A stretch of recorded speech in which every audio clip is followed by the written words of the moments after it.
மரம். ஒரு பெரிய காடு.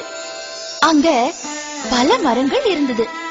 மாமரம், தேக்கு மரம், வேப்ப மரம், ஆலமரம் அப்படின்னு நிறைய வகைகள் மரம் இருந்தது. அதுல ஒரு மரம் மட்டும் நேரா இல்லாம கோணல் மாணலா இருந்தது.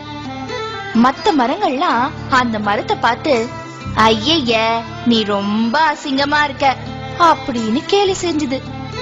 இந்த மரம் பாவம், கடவுள் ஏன் என்ன இவ்ளோ அசிங்கமா படைச்சா, நான் மட்டும் ஏன் மத்த மரங்கள் மாதிரி அழகா இல்ல அப்படின்னு நினைச்சு நினைச்சு கவலைப்பட்டுச்சு.